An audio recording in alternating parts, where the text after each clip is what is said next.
What's stopping you from becoming rich is not your job, your past, or your circumstances. It's your mind. And this is not a metaphor or some poetic way of expressing self. It's a truth you might resist because it forces you to take full responsibility for your financial reality. The very thing you're trying to escape your limitations are not out there in the economy, your upbringing, or the luck you didn't have. They're internal, they're rooted in the mental patterns you've rehearsed for years. And until you interrupt those patterns, no amount of strategy will make you truly wealthy. Bob Proctor once said, "If you can see it in your mind, you can hold it in your hand." This isn't just a motivational phrase, it's a warning, because if you cannot see wealth in your mind, you will never hold it. Your subconscious mind is your silent partner in every decision you make, especially the ones that sabotage your growth. Think about it. How many times have you started something with energy and vision only to quietly sabotage it before it could succeed? You didn't say you wanted to fail, but your mind followed its programming end. Your programming is the problem. Most people live by a script that was written for them, not by their higher self, not by their vision, but by their environment. Their their early influences, they were told directly or indirectly that money is hard to earn, that it takes sacrifice, that it's limited, and that only a few truly deserve it. These beliefs get planted in the subconscious like seeds, and then they grow into behaviors, habits, and results. And then when life doesn't go the way they hoped, they point outward instead of inward. But Bob Proctor teaches us something uncomfortable yet liberating. You were born rich. Let that sink in. You weren't born to chase money or prove your worth to the world. You were born with the same infinite potential as any billionaire. The difference is not intelligence or talent. It's mental conditioning. It's paradigm. A paradigm is a mental program that has almost exclusive control over your habitual behavior. And here's the painful truth. 95% of what you do every single day is not based on consciousness. It's based on that internal programming.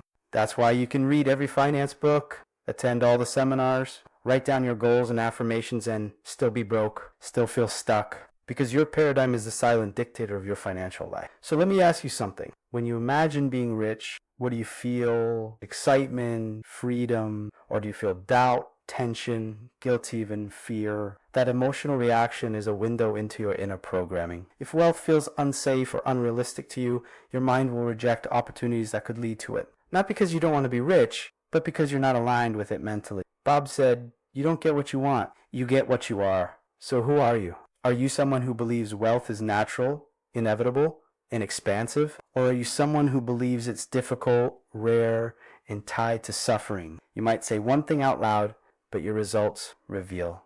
Every decision you make is filtered through your self-image. If deep down you believe you're not worthy of abundance, you will unconsciously make choices that confirm that belief. You'll settle for less. Delay action, doubt yourself, self-sabotage. Not because you're weak, but because you're loyal to your programming. Here's where the shift begins. You must start thinking from the end. Not about the money you want, but from the perspective of the person who already has it. Bob Proctor taught that your subconscious mind cannot distinguish between what is real and what is vividly imagined. That means if you repeatedly place yourself in the feeling of already being wealthy, confident, and free, you begin to rewire the emotional association in your brain. And as your internal world changes, your external world must follow. But most people don't do this. They wait. They wait for the bank account to grow before feeling abundant. They wait for opportunities before taking. They wait for proof. But by then, it's too late. Because wealth does not come to those who wait. It comes to those who align. You don't attract what you want. You attract what you vibrate. And your vibration is determined by your habitual thoughts and feelings. If you're always focused on lack, on scarcity,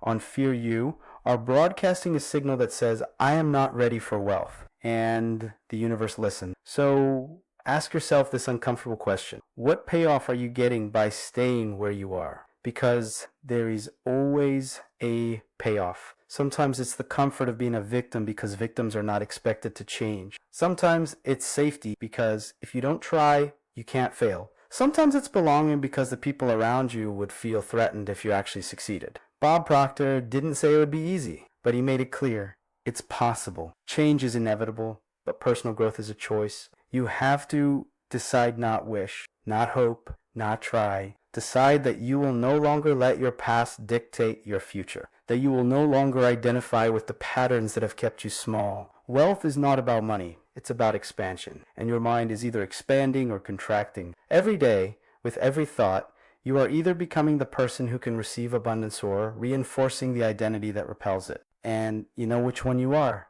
You feel it. Feel the tension every time you ignore you feel the regret every time you play small. You feel the gap between who you are and who you were meant to be. That gap is not a punishment. It's a message. Your soul is restless because it knows you're not supposed to be broke, stuck, or struggling. You're not here to survey, you're here to create.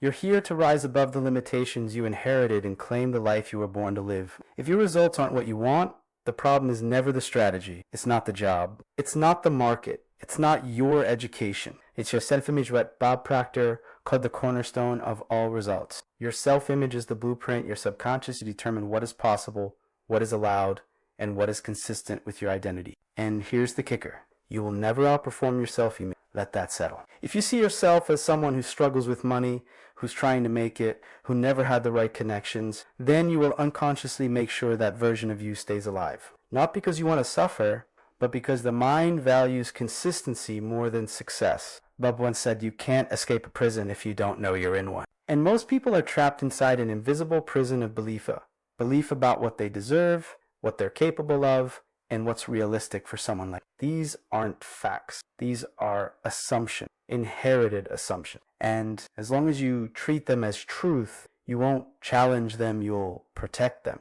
That's the real tragedy. People protect the very ideas that hold them back. They defend their limitations. They say, well, I was never good with money, or people like me don't get rich, or I'm just not cut out for that. Do you see what's happening? That's not humility. That's programming. It's the mind reinforcing what the paradigm demands. And every time you speak those words, you strengthen the chains. If you want to be free, you have to choose to think independently of your current circumstances. You have to stop looking at your bank account and using that as a report card for your potential. Because that number is not a reflection of your value. It's a reflection of your awareness. Bob taught that awareness is everything. You can only be what you're aware of being. So the question is, what are you aware of right now? Are you aware of lack or possibility? Do you focus more on what's missing or on what's expanding? Because your attention is a currency, and whatever you feed it to grows. The wealthy don't become wealthy by chance. They become wealthy because their internal state matches the frequency of abundance. They don't chase money. They become the kind of person who naturally attracts it. They think differently. They feel differently. They interpret setbacks differently. And it all starts in the mind. If you think the same thoughts today that you thought yesterday, you will create the same life tomorrow that you live today. That's the cycle. That's the loop. And the only way out is through conscious disruption. Disrupt your thinking. Disrupt your language. Disrupt your emotional response to struggle. Because if you don't, the old programming wins. And your mind left untrained becomes a perfect machine for staying broke no matter how hard you work. But if you start training, each rehearsing a new self-image, feeding it with new beliefs, anchoring into a vision stronger than your fear, then everything begins to shift. You don't force change, you become it. Bob Proctor once warned, most people are extras in their own movie. They live reactively. They wait for life to give them permission. They followed the plot that someone else wrote. And then they wonder why their dreams feel so far away. But you are not an extra. You are the screenwriter, the actor, the director, the producer. You get to decide what the story becomes. And it starts the moment you stop playing small. When you say, I want to be rich, what you're really saying is, I want to expand. But expansion is uncomfortable. It breaks habits. It breaks relationships. It breaks your old sense of identity. And that's why most people resist it. Even when they say they want it, their subconscious whispers, stay here. At least this is familiar. At least this is safe. But safe is not your purpose. Growth demands sacrifice, not of your soul, but of your limitations. You will have to sacrifice the version of you that survives instead of thrives. You will have to give up the old narrative, the story you told yourself about why it's not your time, or why you're not ready, or why success is for other people. That story is a lie. You don't need to become someone else to be rich. You need to remember who you are before the world told you to settle. You're not behind. You're not late. You are just out of alignment. And alignment is not about effort. It's about awareness. It's about elevating your thinking to match the life you say you want. It's about no longer negotiating with your fears. Bob said, Fear and faith both demand you believe in something you cannot see. So choose faith. Not in a religion, but in yourself, in your potential, in your right to be abundant. Choose to live from vision instead of memory. Choose to imagine bigger. Choose to act like it's already yours because in a way, it is. Everything you desire exists on a frequency. And the moment your mind becomes a match to that frequency, the reality begins to form. Not instantly, not magically, but inevitably, because the world outside of you is a mirror of the world within you. Change the mirror and the reflection. So why aren't you rich yet? It's not because you're lazy. It's not because you're not smart. It's because part of you still believes that being rich is not for someone like me. And as long as that belief stays in your system, no strategy will save you. Because strategy without self-image is sabotage. You'll start the business and quit. You'll make money and lose it. You'll attract opportunities and push them away. But when you shift the belief, when you decide that wealth is natural, safe, and aligned with who you truly are, then you stop fighting yourself. You stop resisting the very thing you were born for. You were not born to hustle endlessly for scraps. You were not born to fit into someone else's system. You were born to create, to lead, to thrive. But first, you must wake up from the hypnosis of your limitation. That's the inner revolution. That's how transformation begins. Not with more effort, but with more awareness. You've been conditioned to believe that reality is fixed, that your circumstances define you. But Bob Proctor shattered that illusion when he said, your results are not who you are. They are where you are. Let that hit you. You are not your debt. You are not your paycheck. You are not your current balance or your unpaid bills. These are temporary effects created by a deeper cause. And that cause is in your mind. When you begin to take full ownership of your inner world, you realize that wealth is not something to chase. It's something to align with. And alignment is internal. It's about coherencing your thoughts, your emotions, and your vision, all point in the same direction. Most people say they want to be rich, but they think in fear, feel in lack, and act from self-doubt. That's not alignment. That's fragmentation. And fragmentation repels abundance. Bob taught, the only limits in our life are those we impose on ourselves. So let's ask the hard question. What limitations are you imposing right now? What quiet stories are playing beneath your goals? Are you still trying to deserve money? Are you secretly afraid of being judged if you succeed? Are you worried you'll lose connection with people who know the version of you that struggles? These unspoken fears are more powerful than any financial obstacle because they shape your energy. And energy is everything. You attract what you are in harmony with. And harmony requires courage. It means being willing to break your own patterns. It means sitting with discomfort instead of avoiding it. It means recognizing that the enemy is not outside, it's within. Bob Proctor used to say, discipline is the ability to give yourself a command and follow it. Not once, not when it's easy, but daily until it becomes your default. And this discipline begins in the mind.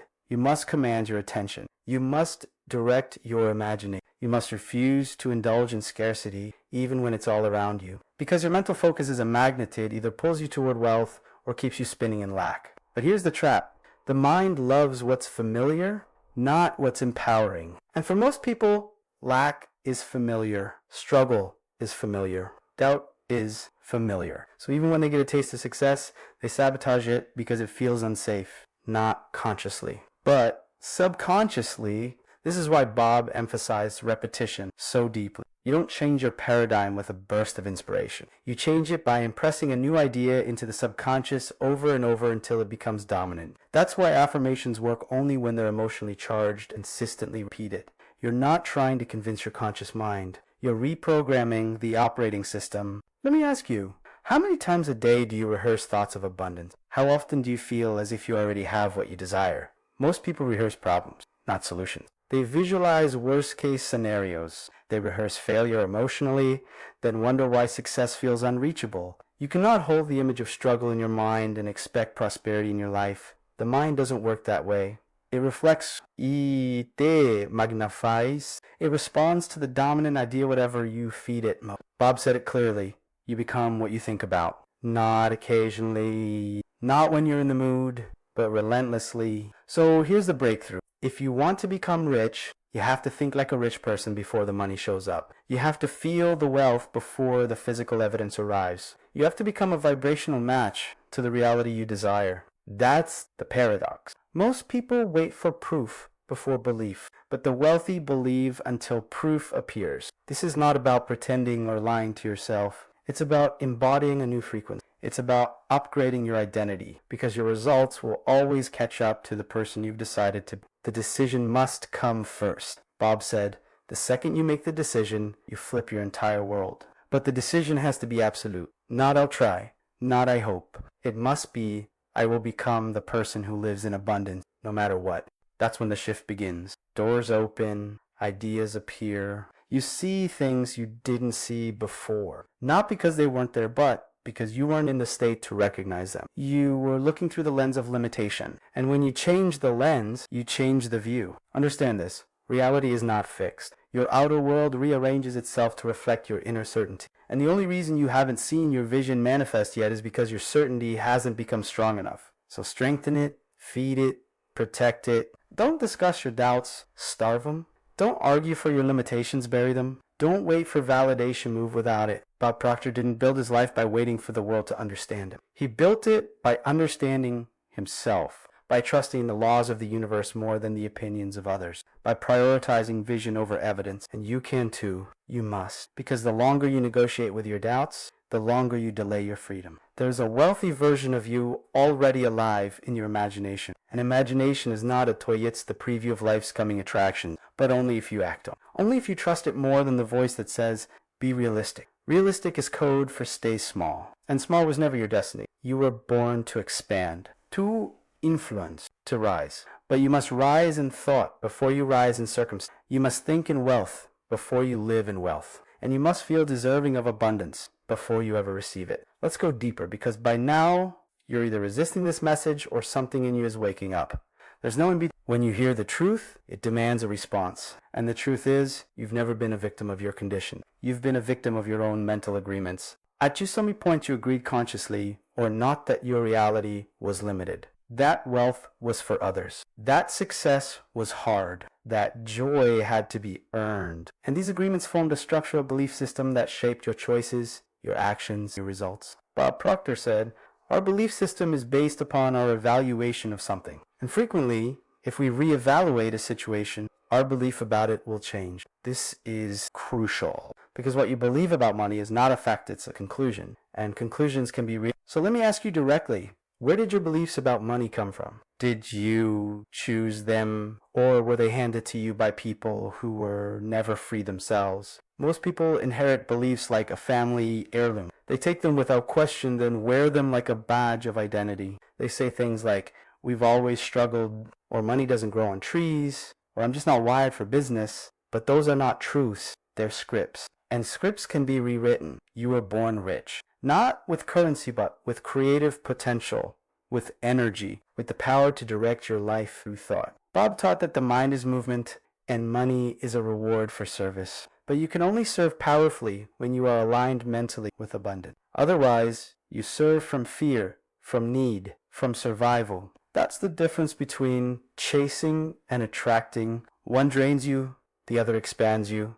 And the shift is internal. So what does that shift actually look like? It looks like this. You stop asking, how can I make more money? And start asking, who do I need to become to receive more money naturally? You stop obsessing over effort and start focusing on vibration. You stop reacting to your environment and start creating from within. Bob Proctor made it clear, thoughts become things. But not just any thoughts, dominant thoughts, emotionally charged thoughts, consistent, repeated, intentional thoughts that align with your deepest truth. Most people don't think, they react. They repeat, they recycle the same mental loops day after day, expecting something to change. But thought, real thought, is a creative force. It's not passive. It's not background noise. It's the tool you've been misusing all along. If you're not thinking into your future, you're reliving your past, and the past only lives on if you keep energizing it with your focus. Bob taught that we live simultaneously on 3 planes: spiritual, intellectual, and physical. Most people only focus on the physical. They try to change results by changing actions. But real change begins on the spiritual plane with Ani-Mage. Then it moves to the intellectual through thought and belief. Only then does it reach the physical through action and result. But if you ignore the first 2 planes, your actions are hollow. They lack power because they're disconnected from your identity. So the key is identity. You don't get rich by doing what rich people do. You get rich by becoming who they are internally long before the evidence shows up. You hold a frequency. You walk in faith, detach from results. You become the cause, not the effect. And here's the truth. Most don't want to face. You've already manifested your current reality, not as punishment, but as a mirror. Your beliefs created this. Your self-image allowed this. And if you want something new, you have to build it from the inside out. Bob Proctor didn't teach magic. He taught law. Universal law. He said, there's a law of cause and effect, and the thoughts you think are causes. The life you live is the effect. There's no mystery here, only misunderstanding. If you don't like your effect, change your cause. That means becoming more deliberate. Not with just your goals, but with your thinking, with your speech, with your self-concept. Most people spend their lives trying to change the world around them. But the wealthy, the empowered, the awakened, they change themselves first. They don't beg for opportunity. They don't wait for conditions. They align with truth and then act from that truth. So the question becomes, can you handle the responsibility of being the creator? Because once you accept that your mind is the source of your reality, you can no longer blame. You can no longer make excuses. You can no longer hide behind stories. Bob Proctor lived with this conviction. He wasn't always wealthy. He wasn't born into Eve, but he made a decision, a real decision, and that decision rearranged his life.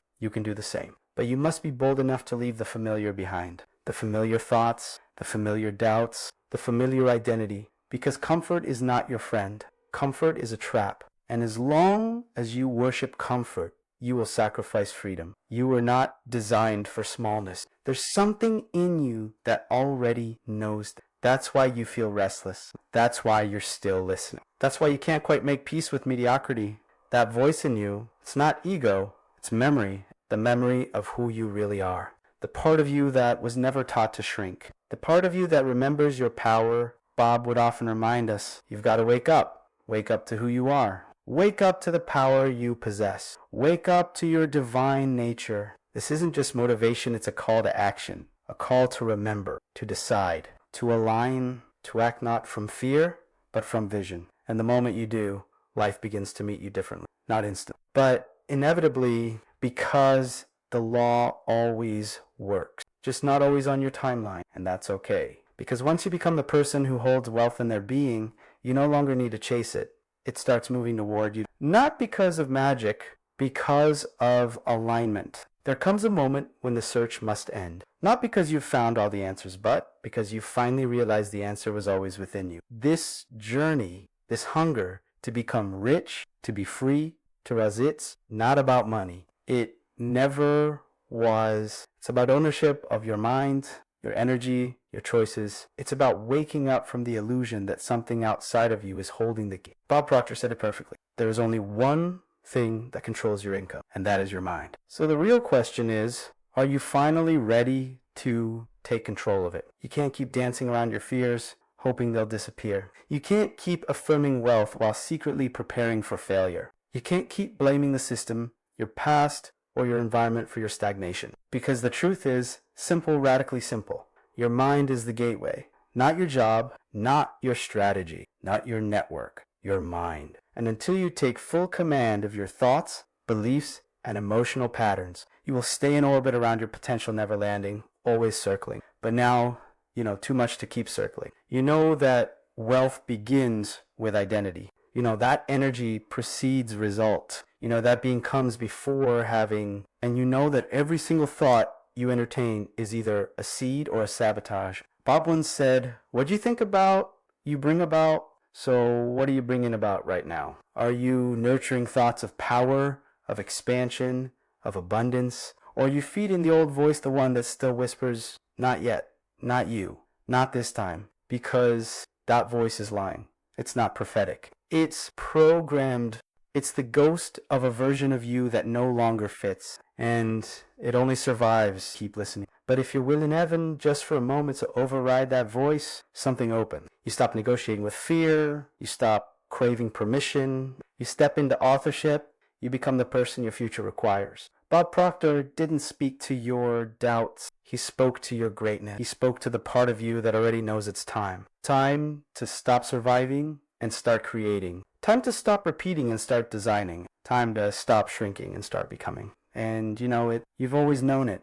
That's why mediocrity doesn't sit well with you. That's why settling feels like suffocate. That's why you keep dreaming, even when it hurts, because some part of you refuses to die quietly. Some part of you knows that wealth isn't just possibly, it's inevitable. If you can finally align with it, not in theory, in practice, in identity, in being. Bob taught that the subconscious mind is like fertile soil. Whatever you plant in it, whether weeds or flowers, it will grow. And the subconscious doesn't argue, it doesn't judge, it receives, it accepts, it becomes. So what are you planting? What are you rehearsing emotionally each day? Because the moment you stop entertaining lack loses its grip. The moment you refuse to identify as struggling, you create space for ease. The moment you choose vision over memory, the future shifts. It may not happen overnight, but it will happen. Because when you change the cause, the effect must follow. That's not hope. That's law. You are not small. You are not random. You are not late. You are a powerful, creative being capable of aligning with infinite abundance, but you must become disciplined in your thinking. You must become obsessed